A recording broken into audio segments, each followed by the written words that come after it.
Hello, everyone. Thanks for joining us again on another Zoom WKS podcast. This time I'm with a guy called Marcus, and I think he's the drummer with the band called Becoming the Sky. Is that right? Yeah, that's correct. Yeah. So tell us a bit about yourself and the band and how it started.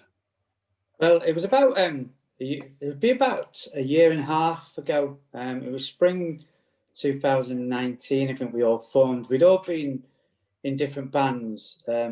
I just left a band in Liverpool it was a bit punkish, but I've always been into shoegaze. So I just moved, if you know what I mean, to Liverpool from Manchester and wanted to sort of get a gain of the scene. And thought, well, if I can sort of like just use this sort of punkish band to sort of get me around and get me some knowledge of what's going on in Liverpool, I could then form my own thing. Originally, before that, I lived in Manchester and I was in a couple of bands, but Daniel Land and Modern Painters, who was signed to Sonic Cathedral, and a band that formed earlier on called Hannah, that were a three-piece sort of punky shoegaze dream pop band, but we sort of came out at the wrong time because everybody was into like Oasis at the time. Yeah. So like it was really weird. We sort of got recognised 2 years later when we dysfunctioned and not bothered with it anymore, if you know what I mean. Fair enough. Yeah. But so yeah, Become the Sky. Like I'd met a couple of people on the rounds, and the old band, our guitarist had to leave to go and work in Australia, so it sort of fell apart. A band had put together called Cascaded Fault Line, and what I did then was there was people getting hold of us, to play guitars and play basses, and I sort of kept in touch with one or two of them because I thought, yeah, they're probably suited. And one of them was the bass player Mike Sims, but he was still living in Buxton, which was quite far away, and planning to move up this way. So by then, the sort of band that put together had fallen apart. So I sort of spoke to him and said, how do you feel about doing a new venture? Sort of explained what I wanted in the band. I wanted a female singer, definitely. I wanted it to be quite shoegazy, but also where you could hear the vocal, because with a lot of shoegaze moves, you can't hear the vocal. It's hidden in the back. So my aim was that you could hear the singer over the music, which breaks every rule in the shoegaze book, probably. So I'd already met Anne-Marie because she was going to play for us in Cascade, but I don't think she was right. She wasn't ready herself at the time. So I'd spoken to her. We had taken her singer on at the time with me and Mike, who was, we thought was going well. We released the first single, Violent Skies. And then she said it wasn't really her cup of tea and she wanted to leave. So we pulled in Anne. Anne sort of re-recorded the vocals and we put it out again with the new vocals on. By this time, we didn't have a guitarist. Mike was doing all the guitars as well as the bass, and we were sort of doing like the Cocteau Twins do, where they just released it and didn't play live. Yeah. So next thing, we went through there was so many guitarists. I mean, one that told us that we should quit our music because we thought we were rubbish. And eventually Joel came along, which was a lifesaver because I don't think he'd ever been in a band. And he just wanted to be in a band, and he could feel it, so he was sort of Oasis sort of musician originally. So we sort of guided him to like effects pedals and, not to like worry about some songs sounding out of tune, because a couple of effects pedals can make him sound awesome.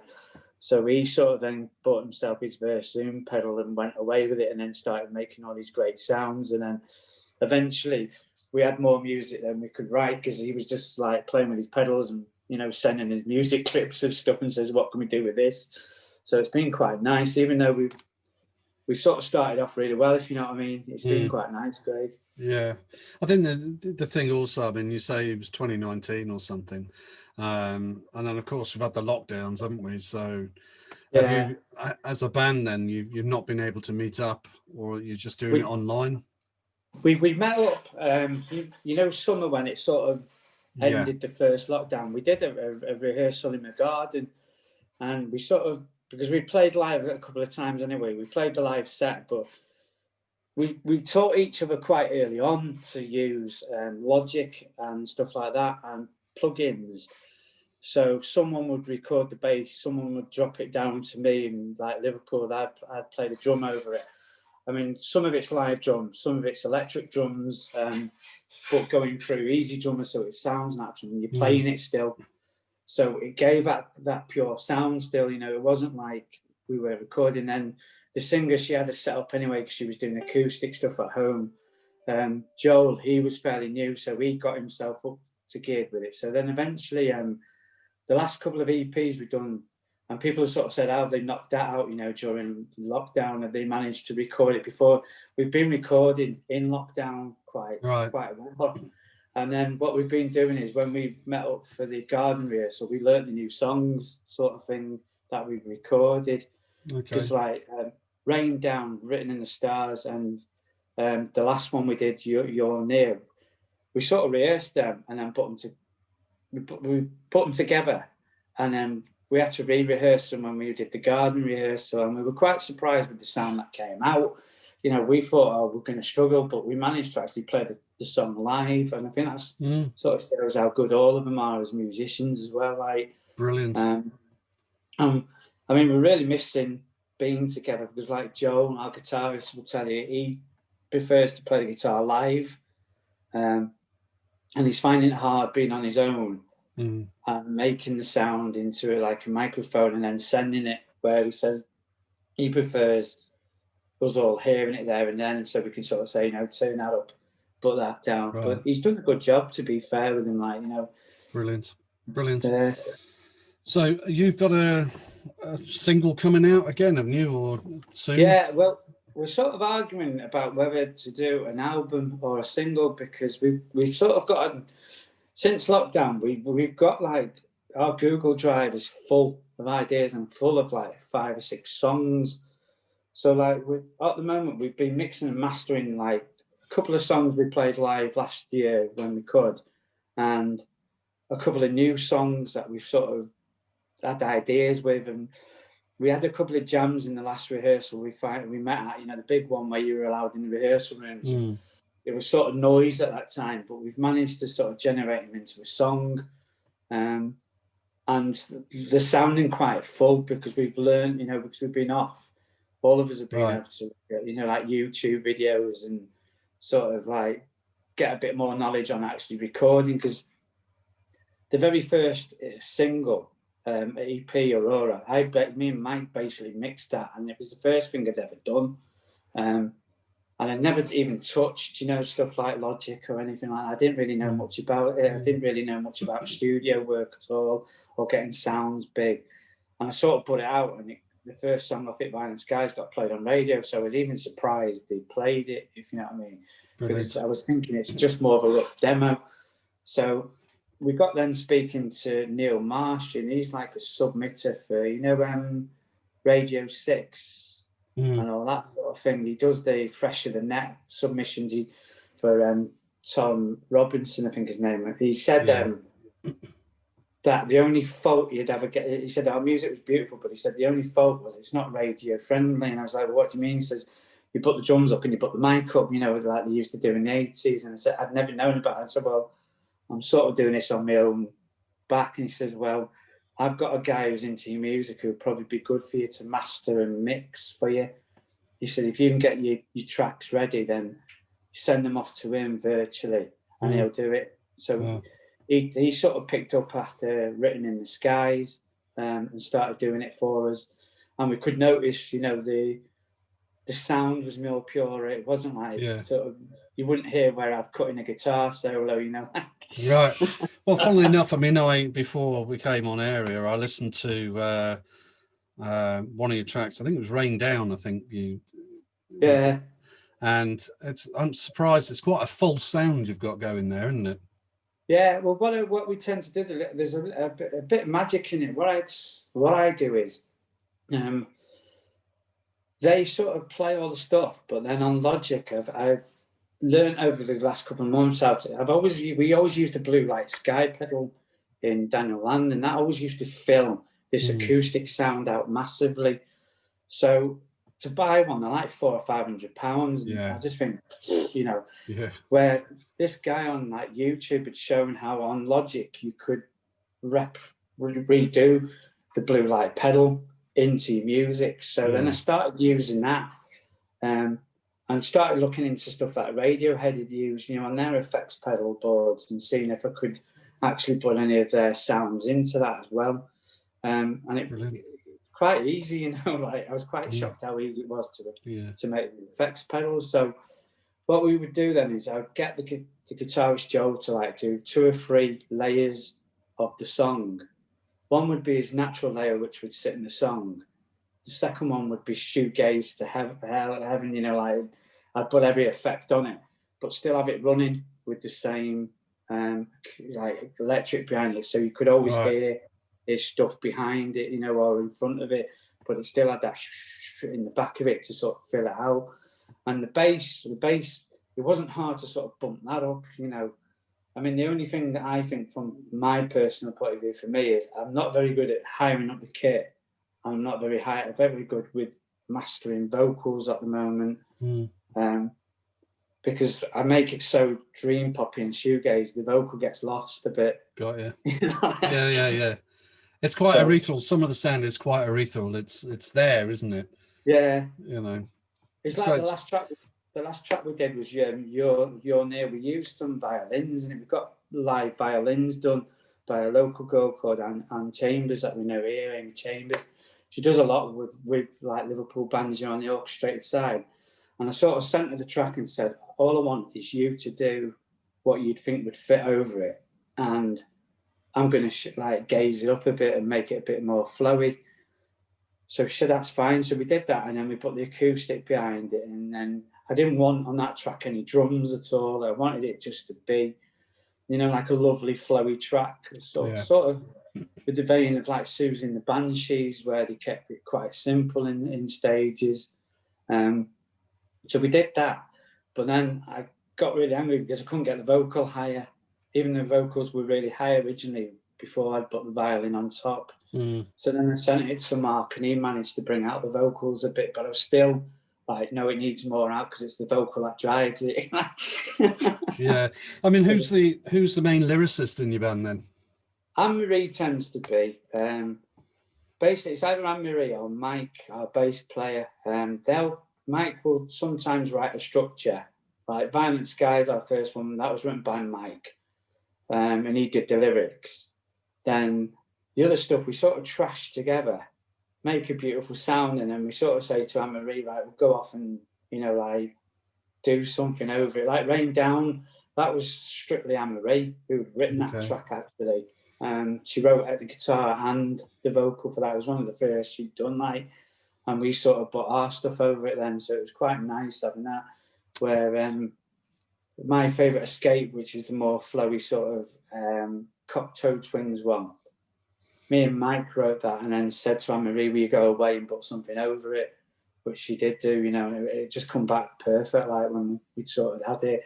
Brilliant. I think for me, we're trying to now go back to the first sort of EP sound, but with a fresher vein, because we felt for a bit we just sort of moved away from like shoegaze sort of era and gone a bit poppier, where we sort of felt, you know, they were good songs, but they weren't representing us as such. So the next couple, I think, are going to be more us again, you know, like sort of thing.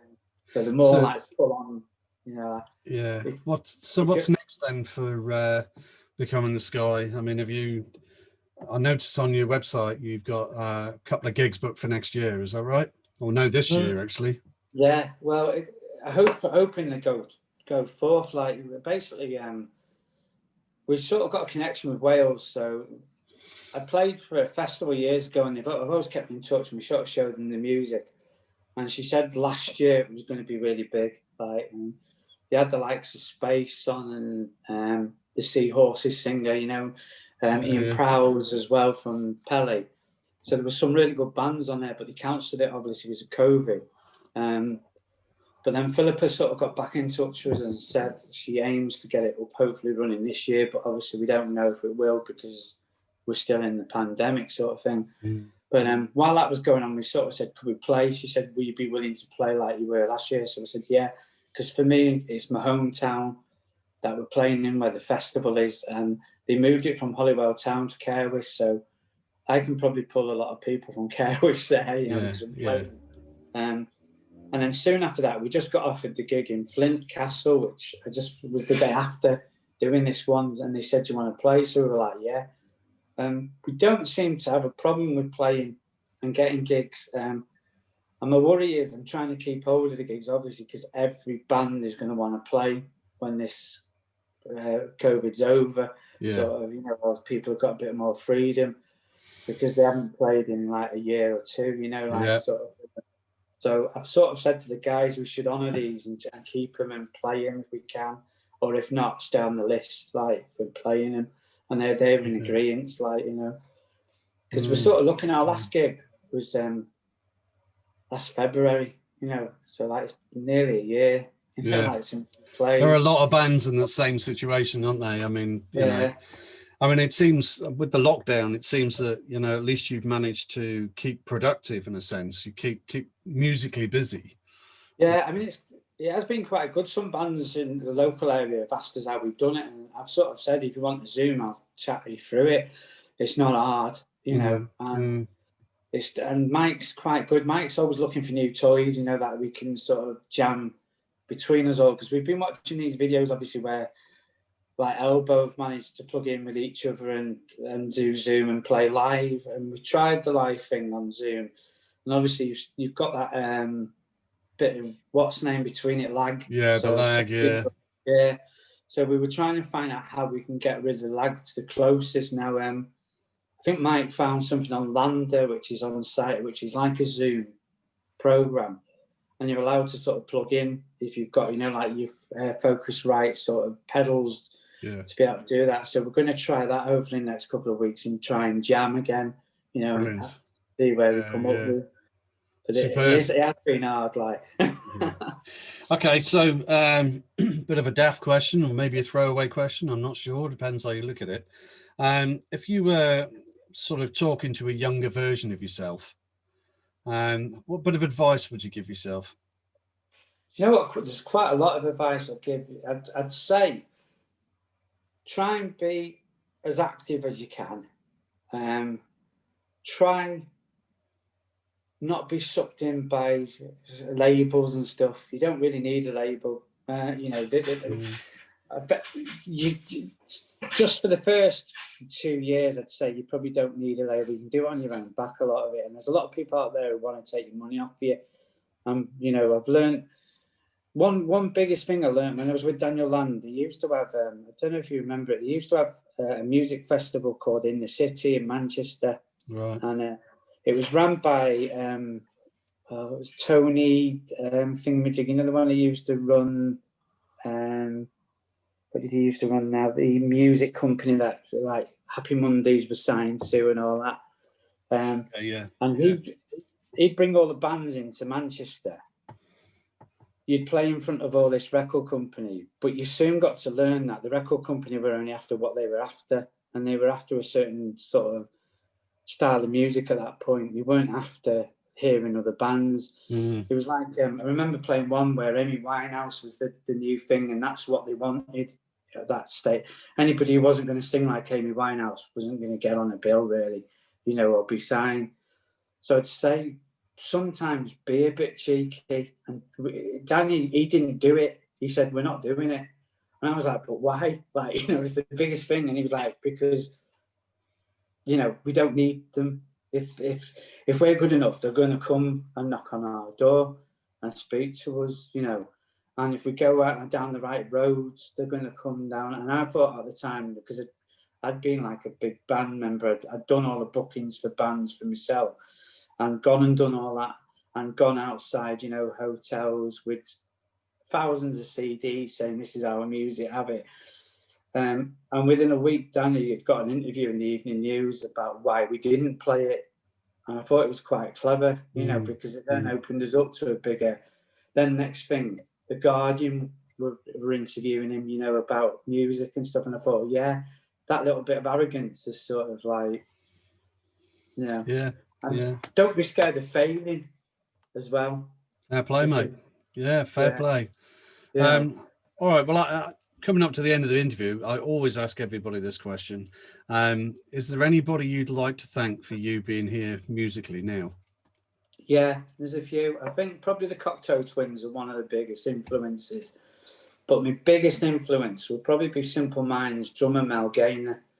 Only because I wasn't really into music, and in 1991 my sister took me to see Simple Minds in Main Road, and I just remember being blown away by him on drums, and I thought, that's what I want. He's got, and I think it was only something simple, like he'd done a wrong note on the drum, but it sounded really awesome. Brilliant. And I think probably my band members, because they've sort of stuck with me, because I can be quite like, yeah, come on, we're doing it now, like, and they've sort of like said, no, Marcus, chill out a minute. I'm probably like Velvet Underground, where as soon as I've done a song, I want to release it. Yeah. Brilliant. They've sort of given me that rope to hang back and just say, just wait for a couple of weeks, Marcus. You don't need to release loads of stuff every day. Superb. Marcus, look, thanks very much for giving me the time. It's absolutely brilliant. Yeah. Great chat. Yeah, thank you. And good luck for the whole of next year and beyond. Yeah, thanks very much. All right, mate. Cheers, mate. Bye. Cheers, mate.